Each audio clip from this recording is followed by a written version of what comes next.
What's up, nerds? My name is Jesse, and welcome back to the channel. I know it's been quite a minute, but we're back with the dual reviews with Justin. Say what's up. What's up, guys? Yeah, man, today we're going to do some Guardians of the Galaxy 2 spoiler talk. We'll start with just a little bit of non-spoiler stuff, but the majority of this will be spoiler heavy. You've been warned, you need to watch the movie. It's pretty funny, man. I think I had quite a few laughs in there. I was really excited going in. There were a lot of mixed reviews about it from Yeah. the early views, but I'm really pleased with how it came out. Yeah, I enjoyed it. I thought it was really funny. I think it was just a little campy for me at times. Just some things where there were serious moments in the movie that were totally kind of upset a little bit with the campy tone. We'll get into that when we talk about some of the spoiler stuff. Yeah, I definitely agree. Yeah. So yeah, man, what do you think about the movie? Scale 1 out of 10. I don't put it too high on my list in terms of what it could have been as a Marvel film, but I definitely think it's a solid 7.5, where it was really funny, really good scenes, but Yeah. definitely could have been a lot better. Yeah, I'll give it a 7 as well. I think it's a little bit worse than the first movie. I think the first movie was such a triumph. They kind of just it did everything right. The serious moments were there, the funny moments were there. It was a big different step for Marvel, and yeah, man, I really liked it. So we're gonna jump into some of I, the spoiler stuff. What do you think, brother? I definitely agree. It's definitely one of those things where, compared to the first movie, it was really important for them to continue rolling high on the bar, and you could definitely say they fell off a bit there. But what they did well, they did it in spades. Yeah, It's amazing how funny that movie was. yeah, it was hilarious. Let's actually talk about some of the funny stuff in the movie because I think it's definitely interesting the route they went with this particular movie compared to the first one, because the first one it was a lot of here's a thing and here's a joke and here's a thing and here's a joke, whereas in this movie there's lots of jokes that kind of go on for a while, like the we're in spoiler territory, by the way, like the Groot scene where they're asking him to go get the fin for him, which is really funny, but I mean, like, it was like 7 times that he kept coming back with a different thing and a different thing. And yeah, it's funny, but after the third time, I'm just like, okay, let's go. Like, it's a little repetitive for me. What do you think? I agree. You could say the same thing about the final scene of Taserface, where Yeah, the Taserface scene originally is really funny. yeah, Then they bring it back to tell Taserface, or tell Taserface I'm coming for him from Rocket, and then the final scene of him actually dying, telling them that Taserface is the one that got him, and they laugh. yeah, I feel yeah, like they're just taking this a little too far with that. yeah. I think it's just dumbed down a little bit. I mean, like, there's this whole theory that the Family Guy creator, what's his name, Seth Seth MacFarlane. MacFarlane, yeah, he says that when they're doing Family Guy, that they take every joke to the farthest point to where it's not funny, and then the next time it's funny again. And then they kind of that's how they base their jokes. And I think James Gunn was kind of going for the same thing here, and just kind of drives me crazy a little bit. Like, it's just getting repetitive, and the Taserface thing is really funny. The first like 2 jokes of the Taserface thing is hilarious, and then it just goes on and on and on, and it ends again with tell Taserface, tell him that Taserface is the one that killed them, right? And the lady laughs, and you're just like, all right, well, whatever, I you know? just I feel like, there's so much opportunity for comedy in the film. It just feels like it's wasted on moments where they want to bring back that joke that they've said 7 times already. Yeah. Because yes, it is funny to see it the 7th time, but it is still very repetitive. It's very watered down. Yeah, and I don't want people to think that we're bashing on the movie because I think it was really funny. I mean, I had lots of really big laughs in the movie. I just feel like in the time that you repeated the same joke 5 times, that you could have moved on to a different joke to a different thing that maybe was more creative and not the same thing over again. I would 100% agree with you, and I definitely agree that this isn't a bad movie by any means. But Yeah, when you do talk about a movie in critique, you do need to talk about the negatives. They're very important, just as much as the positives. So yes, we could rant about how great the movie was and how funny it was, but we wouldn't be doing justice to the movie itself or to the first movie that it's coming after. yeah. Well, let's talk about one of the big positives of the movie, and that's Kurt Russell. I think he really chewed up his role, just having the big turn in the middle of the movie, because halfway through the movie you're starting to think, wow, man, I've been in here for a little while, who's the antagonist in this movie? And then you're starting to put together, okay, well, this planet's a little weird and Kurt Russell's a little weird and what's about to happen. And then you get the big reveal that he's had like 1,000 kids or whatever, and they're all dead below in the middle of the planet. you know, and it's a great turn. I really like Kurt Russell as an actor. He really is great about portraying very emphatic moments and emotions to where you can really feel what he's thinking and what he's feeling.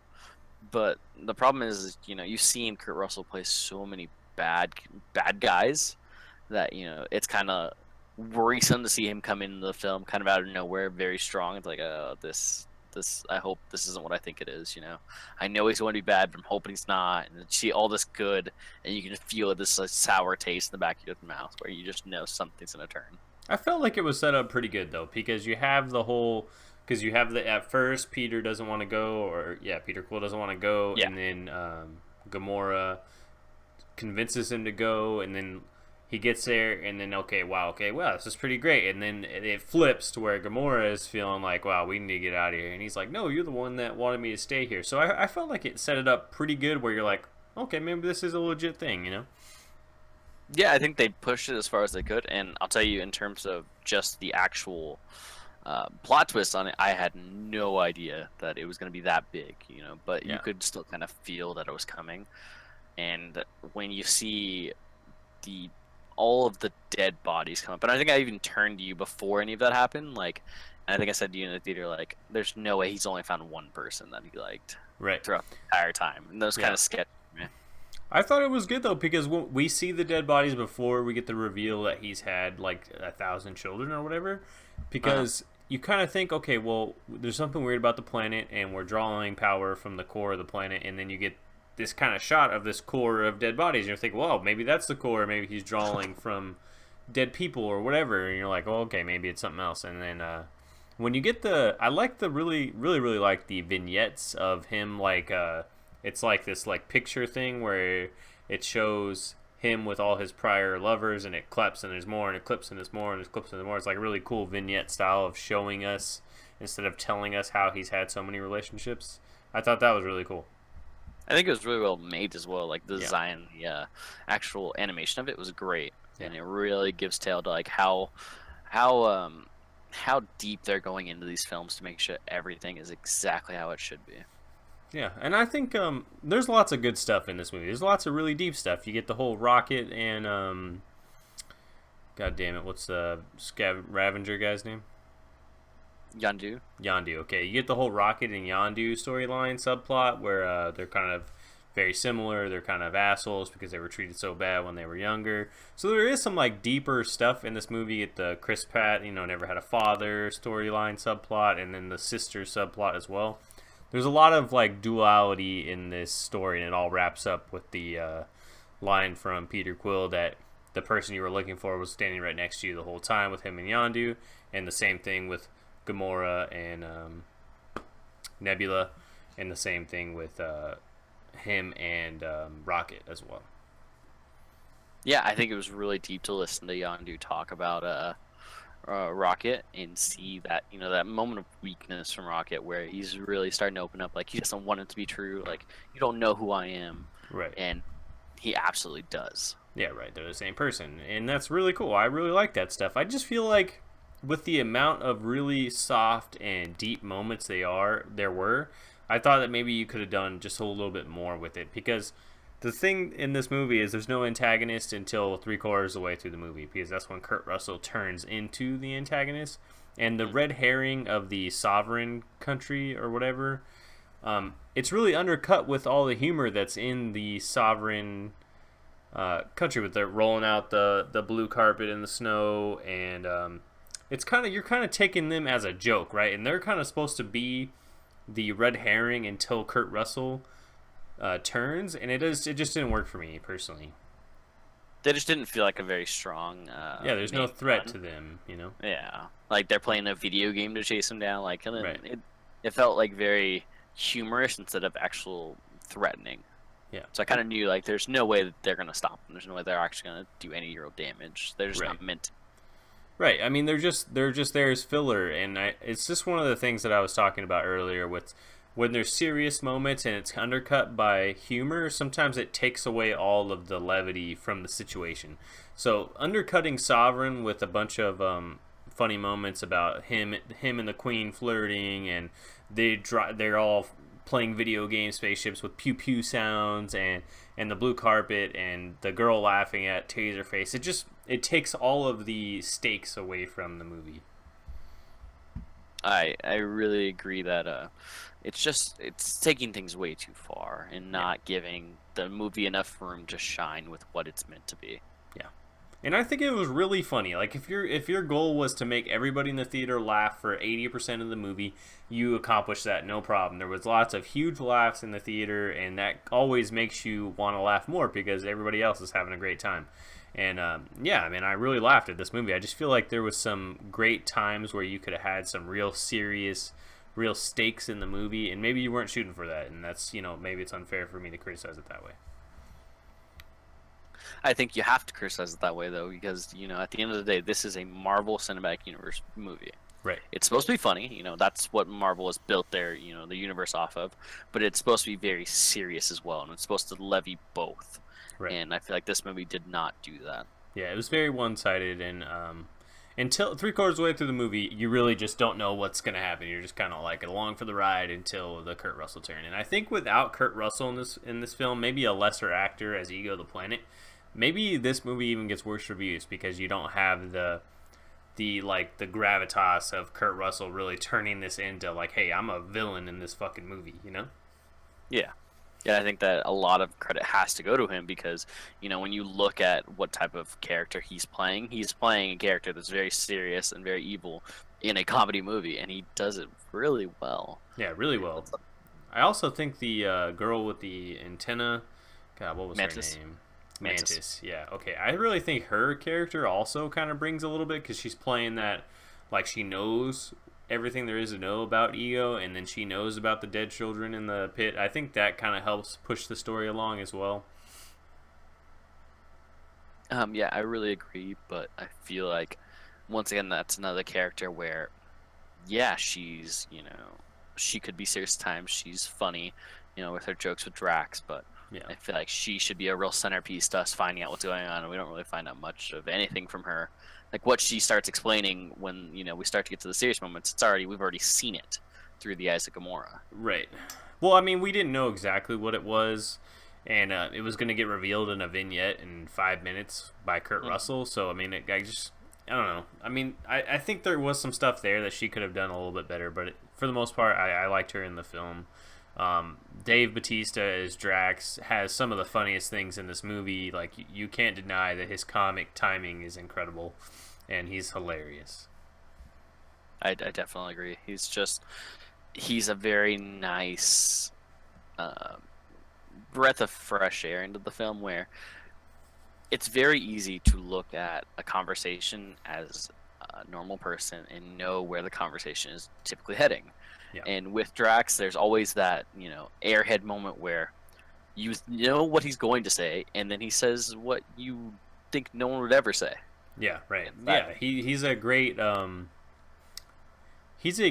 way to deliver dialogue in a way that, like, especially exposition, in a way that you could really, it doesn't feel like somebody's spoon feeding you exposition when Drax is talking to you, because it's so funny the way he is, because he's so literal and he's so, like, different from a typical human conversation would be.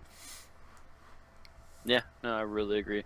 And it's just really nice to be able to say that, we have a character that can play those funny moments without overdoing it, because that's actually how he's meant to be.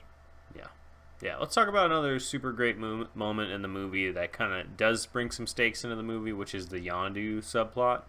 I think his subplot of losing control of the Ravengers and finding out that he was exiled from the whole group, the Ravengers, in the beginning with Sylvester Stallone, I thought that was awesome. That was a real, like, heavy moment. Like, hey, you're not a part of this. You might dress like us, you might act like us, but you're not a part of this group, And that was because he took Peter Quill on, because they don't deal in children, but he was taking all of Ego's children to him. And then Chris Pratt was the last one. He was like, dude, I can't take another kid to its death, And he kept him. I think it was really interesting to hear that dialogue between Peter Quill and Yondu, where he's like, you said you kept me because I was skinny and tall, or skinny and small, and it's like, do you really think I did that? Like, the Yeah. reason behind it was because he now knew, and he wasn't going to be part of that any further. Yeah, I think he does bring some heavy stakes into the movie. I wish he was in the movie even a little bit more, if possible. Maybe take a little bit of the joke time and make it a little more serious, because he really does eat up this movie. I really like him as Yondu, especially getting the last time, him getting to save Quill with the spacesuit, and that was just a great way to end it. No, I definitely agree, and I feel like he brings one of the few serious points to the movie, along with Kurt Russell. Yeah, In that, you can laugh all day at this, but at this movie, but the scene where he's giving the spacesuit to Peter Quill is probably just yeah, real tearjerker. one of those heartfelt points of both movies combined. Yeah, probably one of the deepest Guardians moments you'll probably get, even in the future movies that are to come out, because it is such a lighthearted film. And I think with James Gunn at the head of this movie, and if he's going to do the third and fourth installment as well, it's probably going to stay the same, real lighthearted tones. I really would like to see this. I just feel his fear of making Guardians of the Galaxy not funny, and that's why I think he has so many jokes in the movie. You're just like, joke, joke, joke, serious moment, joke, joke, joke, serious moment, joke, joke, joke, and you're just like, all right, man, it's really funny. It's hilarious. But, man, I'd love to see some more stuff in this movie. Like, you have so much that you can do in this universe. I agree, and it's like, on the one hand, you want it to be funny, but at the same time, it's not a movie on its own. You're not setting it on its own feet. You are setting it on the feet of Marvel Cinematic Universe. It's not a standalone film. And the You need to previous treat movie. it as, yeah, you need to treat them as, this has to be part of something bigger. And Yeah. the moment you get away from that is the moment that things start to break apart. Yeah, I think we were talking about it after the movie, was thinking about how is this going to tie into Infinity War, because it's almost like its own thing off to the side, because out in the universe, it's in space, and there's so many different things. But I'm going to have a hard time. We'll see what the Russo brothers do with Infinity War. I'm excited to see it. Like, the only way I can really see it happening is if Guardians of the Galaxy takes a second seat, Yeah. where they're going to be, almost, side cast members. And that's not what they're meant to be. They're meant to be front stage with everyone else. And Right, I they mean, it's in do the that with this name. level of comedy. Right? It's in the name. If they're the Guardians of the Galaxy and they're going to fight Thanos, Thanos is their villain, right? It's Gamora's father and Nebula's father. Like, they have to be a main part of the Infinity War. Yeah, I definitely agree. Yeah. A couple other positive things in the movie. Love Bradley Cooper as Rocket, his vulnerability parts, and him and Chris Pratt's kind of fight at the beginning of the movie. Yeah, I feel like it's really nice. Sets the stage very well. How where Rocket and Peter are struggling to work together, and it really shows as the film progresses that this is a serious thing, and they didn't let it go for the comedy, which I was really happy about. They were able to keep pushing it all the way until the very last scenes of the film. Yeah, Zoe Saldana again is great as Gamora. I think she's probably about the perfect cast for that. I loved Sylvester Stallone in the movie. I know he's only in there for a short little 5-minute scene, but I actually really thought that he did some great acting in that. I mean, normally he's not known for being a incredible actor, but I really liked his scene that he had in the beginning of the movie. Yeah, and I feel like it was a nice piece. We talked about it yesterday after the film, but it feels really, really wasted with how much they put Sylvester into the film, where I feel like they could have done it as a one-off there and then brought him back for the third film and gave him more credit. But, or how do I put this? It's actually more the opposite. I apologize. Where you now feel like you kind of have to bring him back. You've put so much into him as a Ravager. He needs to be in this third film. And it has to be more set around the Ravengers. Yeah, They he's a gave huge three name, captains. Yeah. They also gave us the view of 3 captains in that scene at the end for the Ravengers. Yeah, Vin That's Rames. just not something. Yeah, I mean, those are big name actors. You kind of have to bring him into the next one. I figured that Ravengers are probably going to be a part of the Infinity War, at least at the end battle or something like that. Yeah, and I hope they are, because those are big name characters, and they have, in their own right, really good acting abilities. So they bring a lot to Guardians of the Galaxy in their own ways. Like Sylvester Stallone at the end saying that he did right by us and he was proud. That's a big scene. Yeah, I agree. I also like Sean Gunn, the right-hand man to Yondu from the first movie kind of taking over and showing his loyalty, and he's got great comedy moments, but I also really like the end scene, him paying respect to Yondu and having the when the Ravagers show up and he gives the Ravager sign, and you're just like, man, that really just you feel that, you know, it's real heavy. And then you get the end whistle scene, which is hilarious. Oh, it's too funny watching him stab Drax. Yeah. Couldn't stop laughing. Hilarious. All right, man, let's wrap this up. This video's been long enough. You have any final thoughts on Guardians of the Galaxy 2? Really enjoyed it.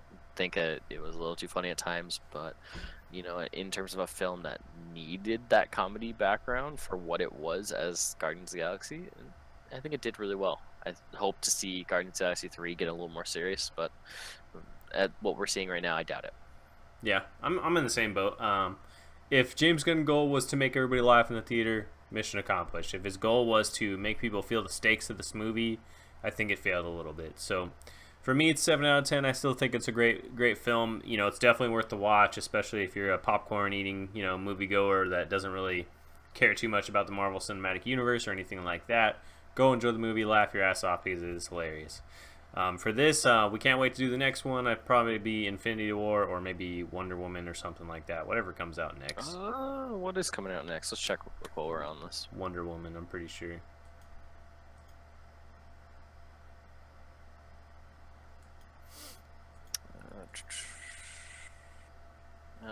It's not giving me a list. We'll have to figure it out later. Yeah, it's alright. Alright, man. I will catch you guys in the next one. I hope you enjoyed this video. And, yeah, man. Catch you on the flip side. Absolutely. Later. It's been fun.